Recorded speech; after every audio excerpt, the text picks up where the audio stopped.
I'm speaking on behalf of Extinction Rebellion Nottingham,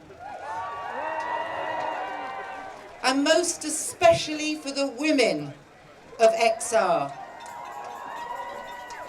And we are joining our voices in collective resistance to a state and culture responsible for endlessly ignoring, minimalising and silencing our experiences. And we are passionate, determined, dedicated and rebellious women of XR.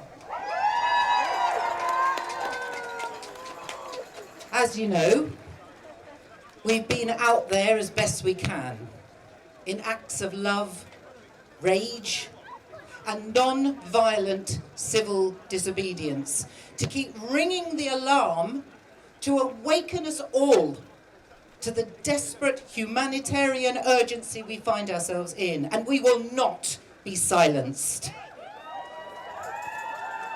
We are ringing an alarm to wake us all up, to awaken us to take action, to stop our headlong descent into planetary disaster, to awaken us to the complicity of our governments, of fossil fuel companies and media moguls who refuse to tell the truth, to corporations and institutions so caught up in their blind scrabbling for wealth and protection of their power that they will not do what is needed to give future generations some chance of bearable life. We are also the women who have known all our lives to be scared of walking home at night, who have been followed, flashed at, sexually harassed, groped, on the receiving end of insidious, crude sexual remarks and comments. As women, we've had our views mocked, ignored and put down. What woman here will not shake her head amazed at how this behaviour, as Kate was saying, has been normalised? Amazed at how our safety and our freedom is compromised. This is part of all of our experience, almost taken for granted. It's the landscape in which we live, and of course for very many that landscape extends to sexual abuse, domestic violence and rape. It's awful. We can't and we won't be fobbed off anymore with pathetic offers of a bit more CCTV, a bit more lighting. What we're talking about here is cultural change, and we're talking about system change.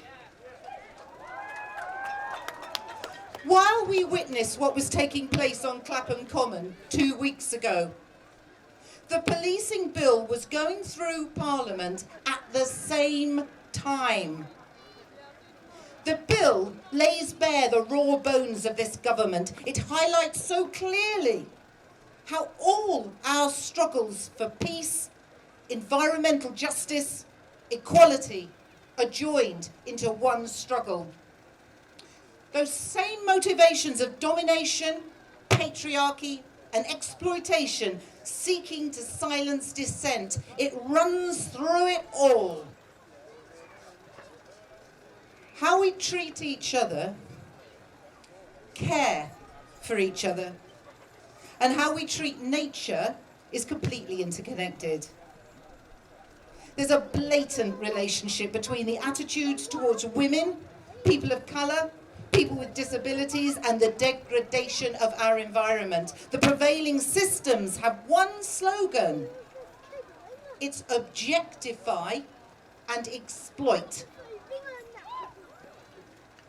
Research shows that women are and will be hardest hit by this climate and ecological emergency. We are proportionally poorer. In so many parts of the world, women lack the rights and access to resources, already facing drought, flooding, famine, and resource wars. Yet we are the farmers, the providers of food and care.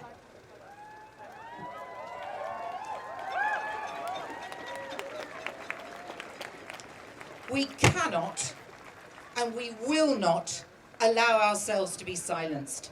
We need to reach out and join together. We need to prepare and organise for the struggles ahead.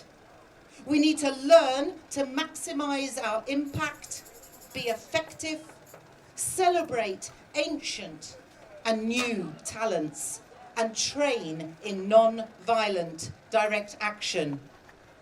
Because we know we have to take care. We need to learn not to play into the hands of the government by spilling over into violence. Why would we gift the media, the government, the excuse to stamp down even harder? So that even when we are full of rage, and when, as in Bristol last weekend, the police show up in full riot gear with dogs and horses, we are confident that non-violent civil disobedience remains the most effective method in history through which dictatorships and authoritarian states have been overthrown. And finally, women. Let's be confident.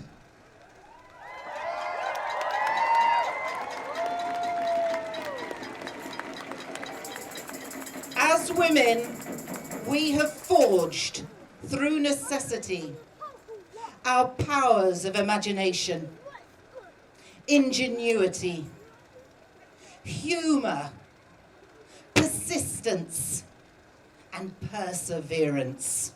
And we are not going away.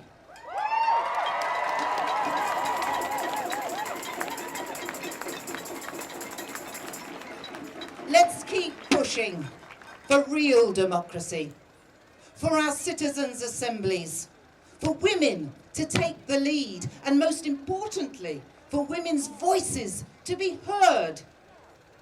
I have a message for Home Secretary Priti Patel.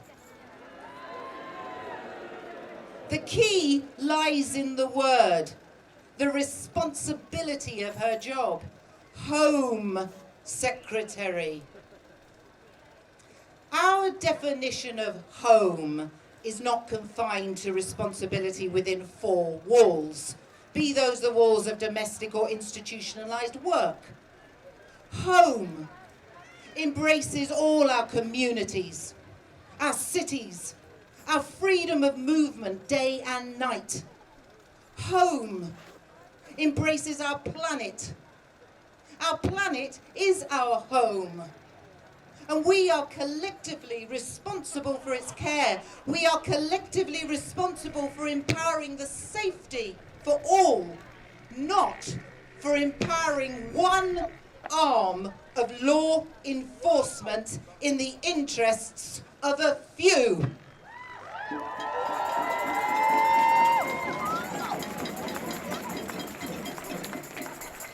Finally, whether we're facing danger in our daily lives or facing the huge existential danger which confronts us all, our voices must be heard. Our right to dissent and protest must not be eroded. Our dignity, our freedom, and our right to a future requires us to resist. So let's make the change and let's be the change. Thank you.